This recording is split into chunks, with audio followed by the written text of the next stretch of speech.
반갑습니다. 오늘은 우리 추수감사주일로 우리가 지키게 됩니다.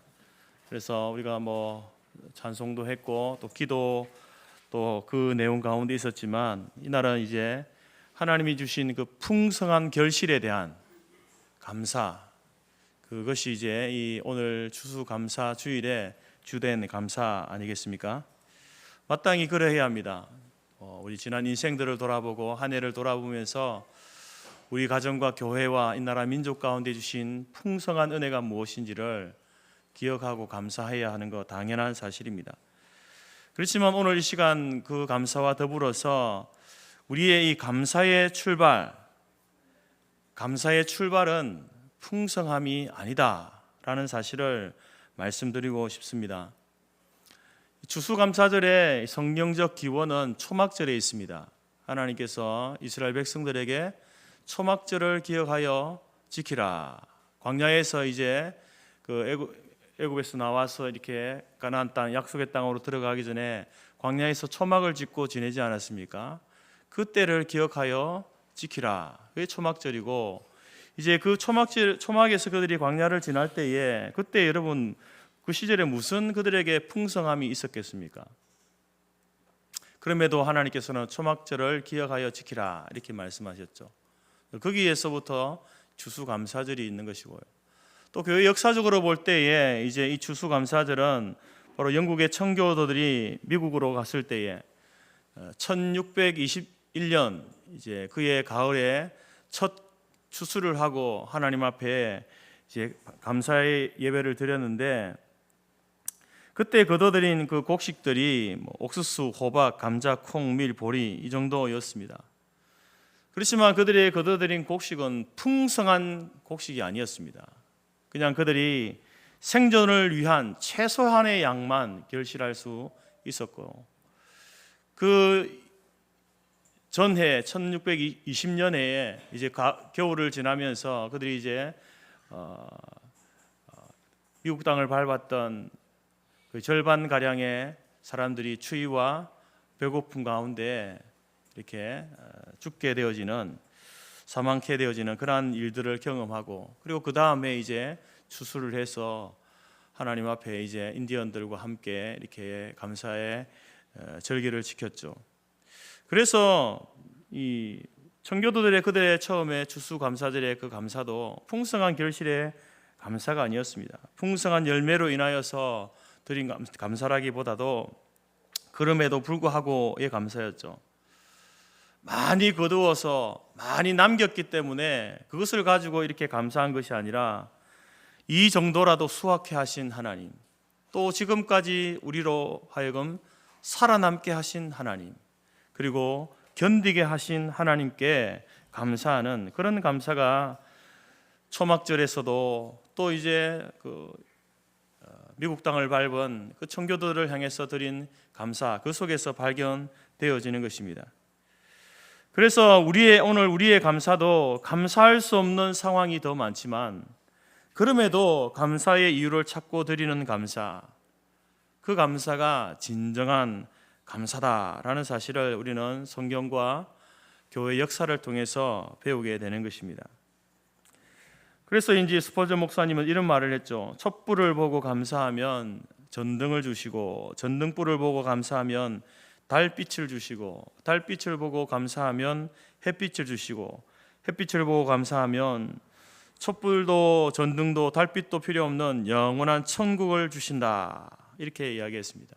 이러면서 우리의 감사가 작은 것에서부터 감사할 때에 큰 것에서도 감사할 수 있게 된다라고 이렇게 이야기합니다. 사도 바울은 우리에게 범사에 감사함이 하나님의 뜻이다라고 했듯이, 그래서 믿음의 사람들, 신앙을 가진 사람들의 그 삶의 특징을 이야기하라면 그 중에 하나가 감사 아니겠습니까? 감사. 오늘이 교회 권사인 가수 노사연 씨, 여러분 잘 아시죠?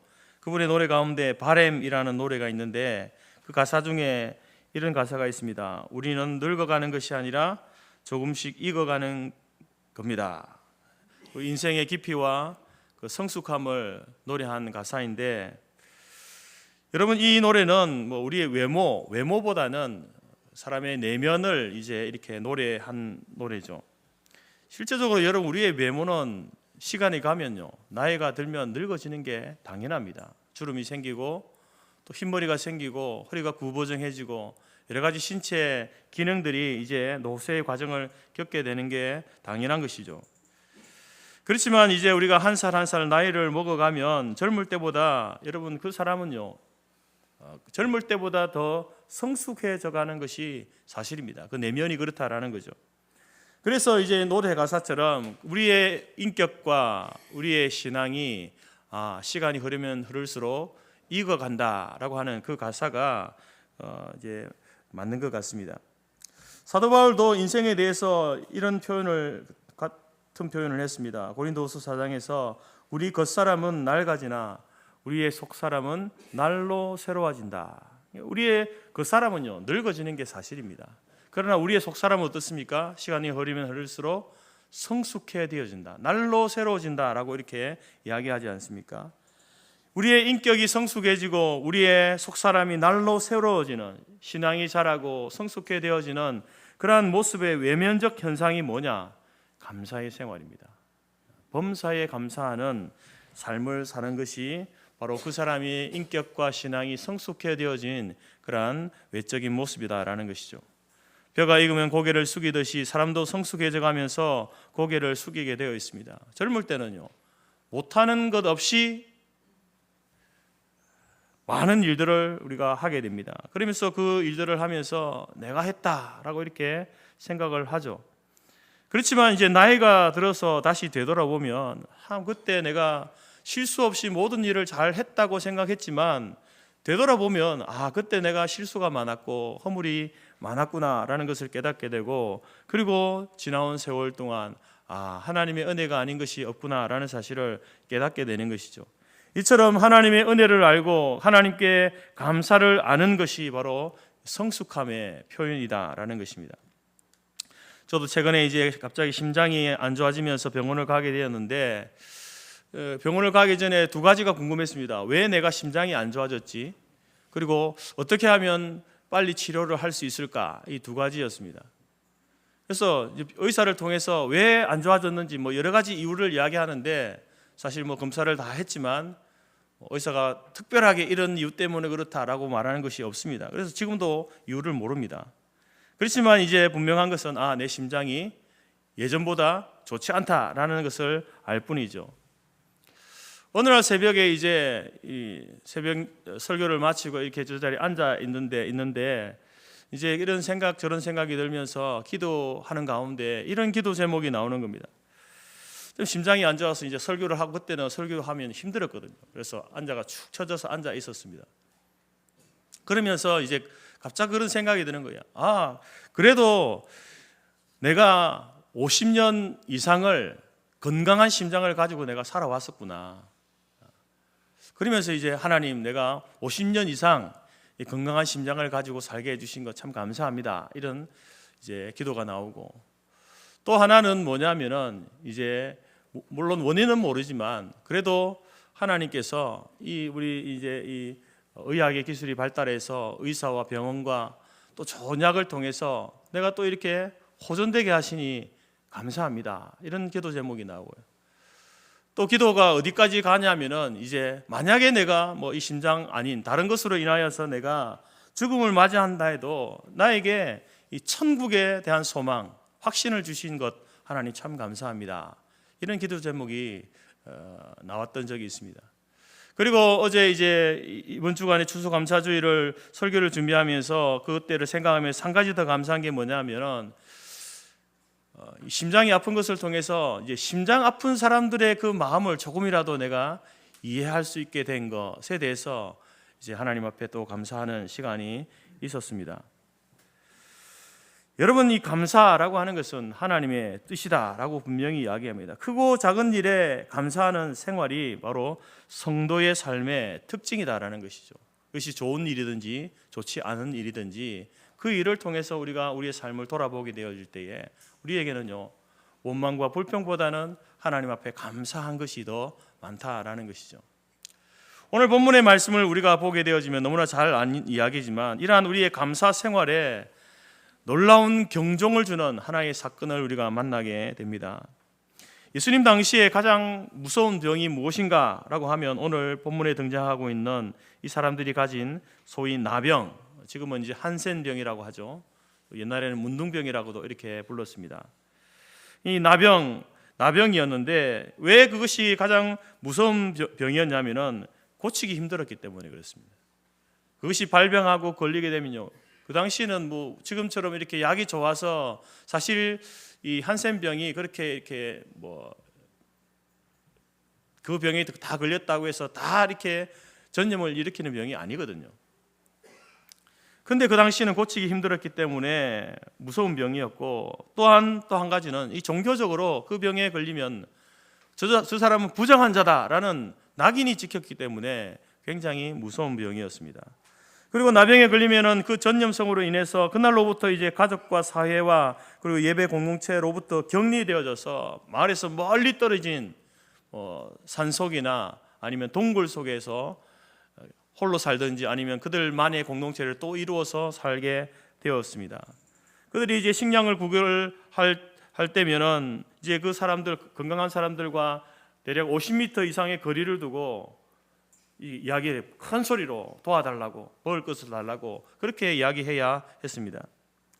어느 날 이제 10명의 이 나병 걸린 사람들이 예수님께서 갈릴리와 사마리아를 거쳐 예루살렘으로 가신다는 소문을 듣고 예수님을 찾아가게 됩니다. 왜 예수님을 찾아갔느냐? 그들에게 들려진 소문이 뭡니까? 바로 이 예수라는 이분이 바로 말씀 한마디에 귀신 들린 자를 고쳐주고, 또 귀머거리를 고쳐주고, 소경을 고쳐주고, 여러 가지 병든 사람을 고치셨다라는 이 소문을 듣게 된 거예요. 그래서 그러면 우리도 그 예수님께 가면은 그 예수님이 우리의 병을 고쳐주지 않을까라고 하는 그 기대의 심리를 가지고 예수님께 나아가게 된 것이죠. 그러면서 그 사람들이 상당한 거리를 두고 큰 목소리로 이제 외칩니다. 13절에 예수 선생님이여 우리를 불쌍히 여기소서. 예수님이 지나가시는 길에 최소 50m 이상의 거리를 두고 10명이 큰 소리로 외치는 거예요. 우리를 불쌍히 여겨주옵소서. 우리의 이 저주받은 이 병을 고쳐주옵소서. 이렇게 외치고 있는 겁니다. 그 간절한 외침을 예수님이 들으시고 여러분 어떻게 하십니까? 우리 하나님께서는요, 우리의 이 간절한 외침을 결코 외면하지 않으십니다. 시편 50편에서 환난 날에 나를 부르라. 내가 너를 건지리라. 환난을 당한 자여 하나님의 이름을 부르라. 외치라. 그러면 내가 너를 건져주겠다, 구원해주겠다, 고쳐주겠다 라고 약속하시는 분이 하나님이시거든요. 그 예수님께서 그들의 외침을 들으시고요, 즉각적인 치유를 선언하십니다. 14절 말씀을 보게 되면 보시고 이르시되 가서 제사장들에게 너희 몸을 보이라. 여러분 레위기 13장 14장에서는요 이 나병이 든 사람들이 어떻게 고침을 받는가에 대해서 이제 이야기를 하는데, 고침을 받은 사람들은요 이제 그 고침받은 그것에 대해서 그냥 내가 고침받았다, 내 병이 다 나았다라고 해서 집으로 돌아갈 수 있는 게 아닙니다. 제사장에게 확인 증서를 받아야 돼요. 그래서 예수님께서 지금 너희들 가서 제사장에게 너희 몸을 보이라라는 것은 무슨 말입니까? 바로 너희 몸이 고침을 받을 것이다 라는 이야기를 하고 있는 것이죠. 그래서 이제 예수님의 그 말을 듣고 믿고 이 사람들이 실제로 제사장을 찾아가게 됩니다. 그런데 제사장을 찾아가는 도중에 10명이 깨닫게 된 거죠. 자기 몸, 극적으로 자기의 몸에 있는 이 질병, 이 나병이 고침을 받았다라는 사실을 알게 됩니다. 14절에 그들이 가다가 깨끗함을 받은지라. 여러분 얼마나 놀라운 기적입니까? 그 나병이 걸려서 이제 모든 사람들로부터 저주받고 격리되어진, 그래서 이제 그들의 인생은요 거기에서 사실은 끝나는 거예요. 그렇게 생각했던 그들이 예수님의 그 말씀 한마디에 극적인 기적을 경험한 것, 치유를 경험한 것 아니겠습니까? 만약에 여러분들에게 이런 일이 일어난다면 어떻게 하시겠습니까? 우리가 병원으로부터 죽을 날을 받았는데 예수님께서 내가 고침을 받았다, 네가 나을 것이다, 그리고 실제로 나았어요. 어떻게 하시겠습니까? 그리고 그 사람은 이제 그 예수님의 고쳐주신 그분에 대한 그 은혜, 그 감격을 아마 두고 잊지 못하고 당장에 그 감격 가운데 눈물 콧물 쏟으면서 이제 평생 예수를 믿겠다라고, 예수를 섬기겠다라고 그런 말을 하고 예수님을 따르지 않겠습니까? 그런데 오늘 여러분 말씀을 보게 되면 그 고침받은 10명 그 환자들에게서 예상치 못한 반응을 보게 되는데, 10명이 모두 고침을 받았는데 정말 예수님께 나와서 감격하며 감사드린 사람은요 오직 한 사람밖에 없다. 나머지 9명은 어떻게 되었는지 주님 앞에 나타나지 않습니다. 오직 사마리아 사람 한 사람만 하나님께 큰 소리로 영광을 돌리며 주 발 앞에 엎드려 감사를 드렸다라고 이렇게 성경은 기록하고 있습니다. 9명은 왜 그랬을까? 나병이 들었다라는 것은 사형선고와 같은 병이었는데 그들이 그 병의 심각성을 너무나 잘 알기 때문에 예수님께 그렇게 찾아간 것 아닙니까? 마지막 소망, 희망을 두고 예수님을 찾아가서 도움을 요청했는데 고침을 받고 나서 왜 예수님께 감사하지 않을까? 왜일까? 생각해 봤습니다. 만약에 여러분 예수님께서 다른 그 복음서에 보게 되면 병자들을 고치는 여러 가지 방식들이 있잖아요. 만약에 이 나병 환자들을 에게 다른 사람들처럼 몸에다가 이 흙을 이겨 바르고 침을 뱉어 가지고 흙을 이겨서 바르고 그들의 머리에 안수를 하고 병든 그곳에 만지면서 안수 기도하고 하얗게 변한 피부가 그러면서 그 기도하는 순간에 제 색깔로 돌아오고 벗겨진 피부들이 살이 차오르고 그리고 감각이 둔해진 곳들의 감각이 돌아오고 변형되어진 손과 발이 정상으로 그 기도하는 중에 고치시는 중에 그렇게 되어졌다면 그들은 분명히 이야 예수님께서 나를 고쳐주셨구나 라고 생각했을 겁니다. 그런데 예수님께서 뭐라고 했습니까? 그런 방식을 사용하지 않았죠. 그냥 예수 선생님이여 우리를 불쌍히 여겨주옵소서, 우리의 병도 좀 고쳐주세요 라고 할 때에 가서 너 제사장에게 너의 몸을 보이라 이렇게 했잖아요. 그 말할 당시에 실제로 병이 이렇게 나음받는 이런 증상들이 있었다면 그때도 달랐겠죠. 근데 그런 반응이 없는 거예요. 그냥 예수님의 하신 그 말만 듣고 제사장을 찾아가는 거예요. 확인 받으라 그랬으니까 확인 받으러 가는 거예요. 아직 여전히 병이 있습니다. 그런데 가는 도중에 회복되는 증상이 있는 거예요. 회복된 겁니다. 고침을 받은 거예요.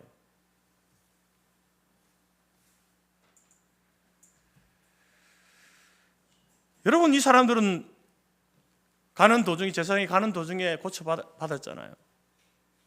제가 생각할 때는 그래서 이 9명의 사람들은 그런 생각을 한 것 같아요.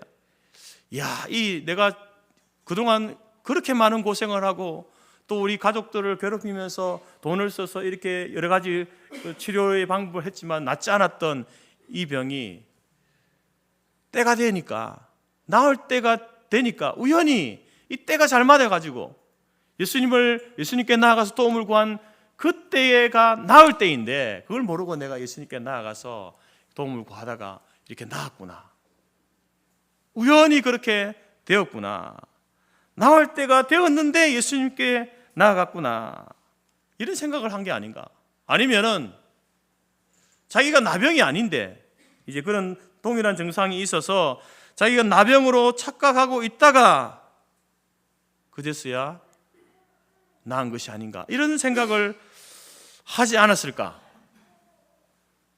제 생각입니다. 망고 제 생각인데 그래서 예수님께 나아가지 감사하지 않은 거예요.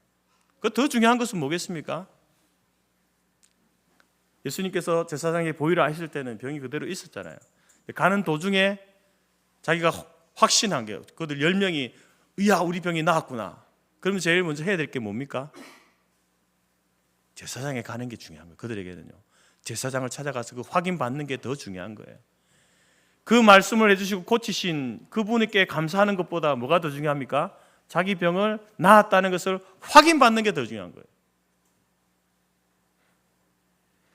여러분, 대부분의 사람들은 이렇게 생각합니다. 병이 나서 고침을 받고 사고가 나서 큰 어려움이 해결되면요, 그 일에 대해서 하나님이 도우셨다, 하나님이 해결해 주셨다, 하나님이 낫게 해주셨다, 이렇게 생각하지 않습니다. 사람들은, 특별히 믿지 않는 사람들은요, 하나님 믿지 않는 사람들은 그렇게 생각하지 않죠. 당연히 그들은 하나님께 감사하지 않습니다. 그런데 하나님을 믿는 사람들조차도 어떻게 합니까? 하나님께서 고쳐주셨음을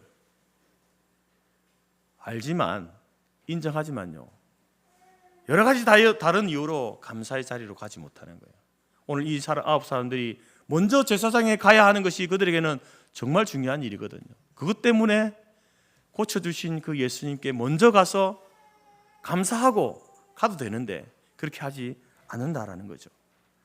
그때 주님의 입술에서 나온 말씀이 뭡니까? 17절에 예수께서 대답하여 가라사대 10사람이 다 깨끗함을 받지 아니하였느냐? 그 9은 어디 있느냐? 예수님의 발 아래 엎드려서 감사하고 경배하는 이 사마리아인을 향하여서 그렇게 이야기하는 거예요. 안타까운 심정으로 이야기하는 거죠. 그러면서 그 사람에게 선포하십니다. 일어나 가라. 내 믿음이 너를 구원하였다. 육신의 병만 고침받은 것이 아니라 바로 이 한 사람은요, 구원, 영적인 구원, 영혼의 구원을 예수님께서 선포하시는 놀라운 은혜를 받게 되는 것을 보게 됩니다. 여러분, 오늘 이 본문의 이 이야기, 이 사건을 통해서 우리에게 말씀하시는 바가 뭡니까? 가장 중요한 것은 바로 그 예수님께서 우리의 육체와 우리의 영혼을 구원하시는 분이다. 이것이 가장 중요한 거고요. 그 다음에 중요한 것은 뭘까요? 오늘 우리 감사라는 주제와 더불어서 중요한 것은 뭡니까? 그 하나님의 놀라운 은혜를 받고 살아가는 사람들 가운데 감사하는 사람보다 감사하지 않는 사람이 더 많다는 거죠. 그 10명의 사람 가운데 9명은 감사하지 않습니다. 그래서 1명만 감사하고 있다는 거죠. 당연한 것 아니야, 감사해야 하는 것 아니야 라고 우리가 여러분들의 속으로 말할 수 있겠지만, 그러나 여러분, 정작 감사하는 사람은요, 적습니다. 여러분들은 어디에 속합니까? 9명에 속합니까? 1명에 속합니까? 감사하지 않는 자에게 속할까요? 감사하는 그 1명에 속할까요?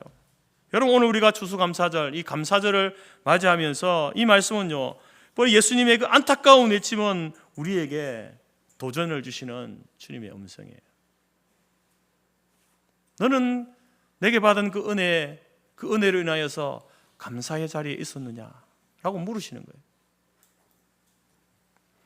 성경은 종말 시대의 특징 중 하나로 디모데후서에서 감사치 않는다, 감사하지 않는 것, 이게 종말 시대의 특징입니다. 당연히 감사해야 할 일인데 감사하지 않는다는 거예요. 감사해도 되고 안 해도 되고 별로 감사할 일이 아닌데 안 하는 것이 아니라 당연히 누구나 생각할 때 감사해야 될 일인데 감사하지 않는 것, 그게 여러분 이 종말 시대의 악한 시대의 특징입니다. 그런데 여러분, 사람들이 처음부터 그랬을까요? 저는 처음부터 그랬을 거라고 생각하지 않습니다. 그들이 하나님의 은혜를 누리고 받고 누리면서 살다가 그 은혜를 당연한 권리다라고 생각할 때에, 착각할 때에 우리에게 이런 변질된 마음의 상태가 찾아오는 거예요. 처음에는요, 조그만 것에도 우리가 감사하죠.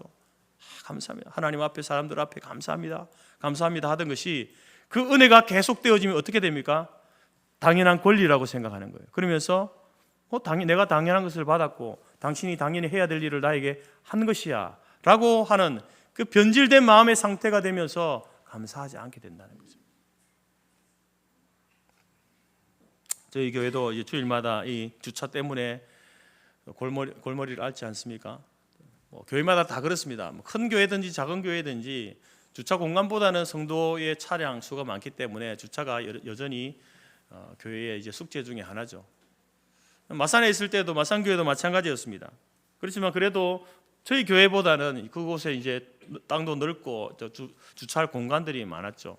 주중에는 그 공간들이 다 비어 있었습니다. 그래서 마산교회는 주변에 그때는 당시에 시장이 있었기 때문에 시장에 오고 가는 사람들이 교회 마당에다 주차를 하고 또 주변의 이웃들도 이렇게 교회 마당에다 주차를 많이 했습니다.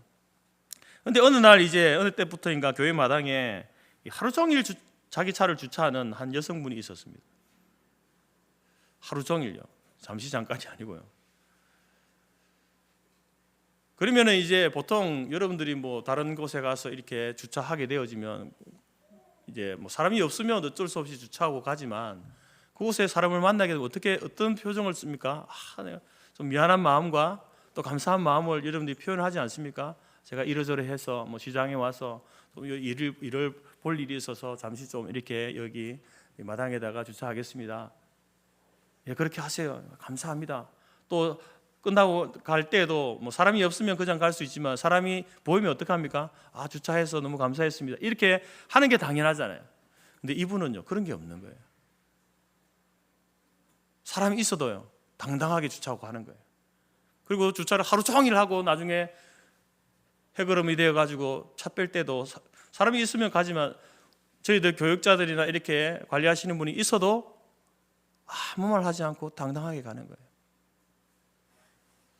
뭐 교회는 그렇게 해야 된다라고 생각하는지는 모르겠지만 그렇게 하시는 거예요. 참 얄미운 경험이었습니다. 그렇다고 뭐 당신이 뭔데 여기 주차하냐고 이렇게 싸울 수도 없잖아요. 근데 여러분, 이러한 일들이 우리에게도 있을 수 있다라는 거죠. 당연히 감사해야 하는 일에 감사하지 않는다면 바로 저와 여러분들도요, 동일하게 이 종말 시대에 사는 악한 자들과 똑같은 사람들이라는 거죠. 오늘 10명이 동일하게 놀라운 치유의 기적을 경험했습니다. 그런데 예수님께 달려와서 감사를 표현한 사람은 오직 한 사람, 사마리아인 밖에 없다라는 거죠. 나머지 9명은 뭡니까? 은혜로 생각하지 않는 거예요. 또는 은혜를 잊어버렸든지, 둘 중 하나입니다. 여러분, 우리의 감사 생활 중에서 중요한 것은요, 받은 은혜를 기억하는 겁니다. 받은 은혜를 기억하는 것.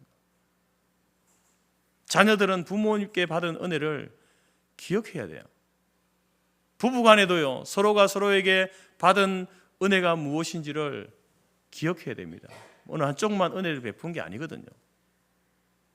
상대방이 다 은혜를 베푼 존재죠.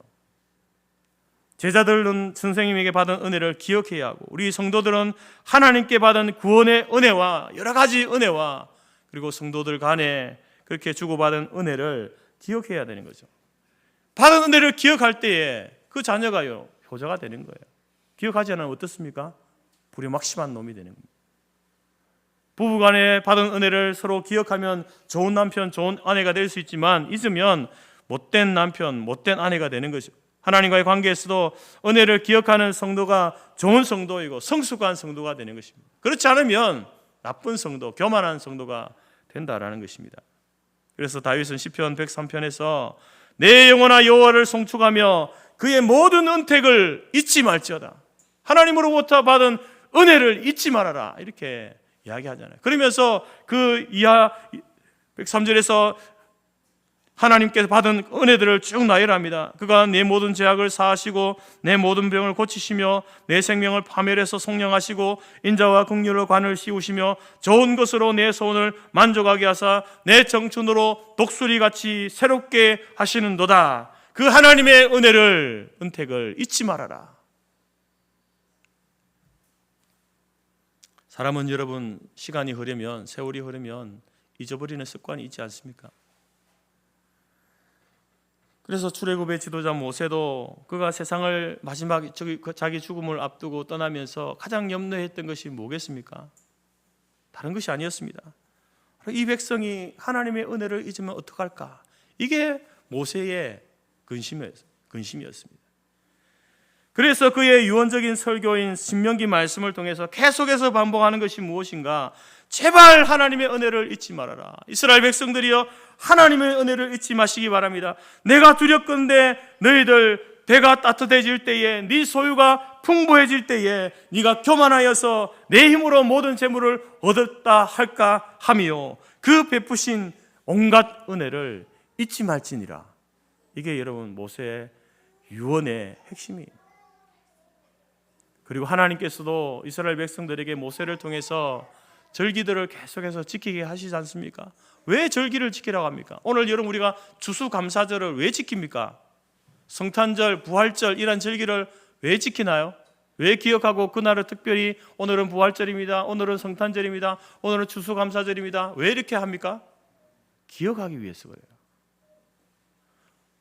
성경도 우리에게 유월절을 지켜라, 무교절을 지켜라, 맥주절을 지켜라, 장막절을, 나팔절과 수전절과 일주일에 하루 안식일을 기억하여 거룩하게 지키라. 무슨 의미입니까? 하나님의 은혜를 잊지 말라는 거예요. 그 날을 지키는 그 자체의 의미가 아니라 그 하나님의 은혜, 너희에게 베푸신 그 은혜를 잊지 말라는 겁니다. 사랑하는 성도 여러분, 오늘 추수감사주일입니다. 이 한 해를 살아오면서 우리 중에는 기쁜 일도 있었고 감사할 일도 있었고 어렵고 힘든 일, 슬픈 일, 도저히 감사할 수 없는 일, 힘든 시간을 보낸 분들도 계실 겁니다. 그럴지라도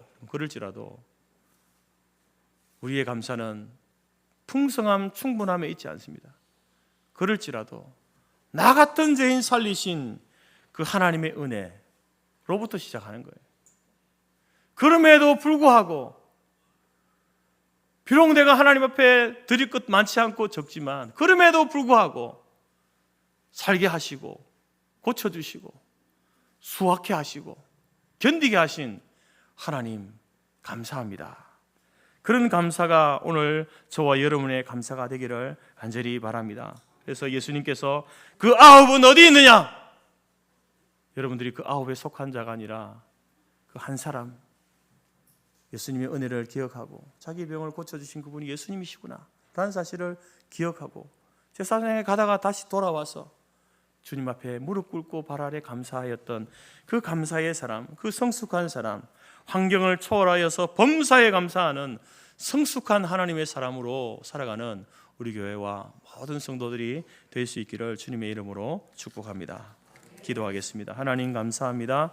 오늘 추수감사주의를 우리가 맞이하면서 우리도 지난 한 해 우리의 가정과 교회와 이 나라의 민족의 그 삶을 살펴보면서 또 우리에게 베푸신 하나님의 은혜가 무엇인지 기억하고 감사하는 귀한 시간 주셔서 감사합니다. 때로 우리 가운데 눈물도 있었고 힘듦도 있었지만 그럼에도 불구하고 우리를 살게 하시고 견디게 하시고 지금까지 오게 하신 하나님의 은혜 아버지 잊지 않게 하여 주시고 오늘 그 아홉은 어디 있느냐? 아홉에 속한 자가 아니라 그 한 사람 사마리아인과 같이 예수님 앞에 하나님 앞에 감사함으로 나아가는 성숙한 주의 성도들이 다 될 수 있도록 우리를 도우시고 인도하여 주옵소서. 작은 것에서 감사함으로 인하여서 더 큰 것에 감사할 줄 아는 주의 교회와 성도들이 다 될 수 있도록 인도하여 주옵소서. 예수님의 이름으로 기도드립니다.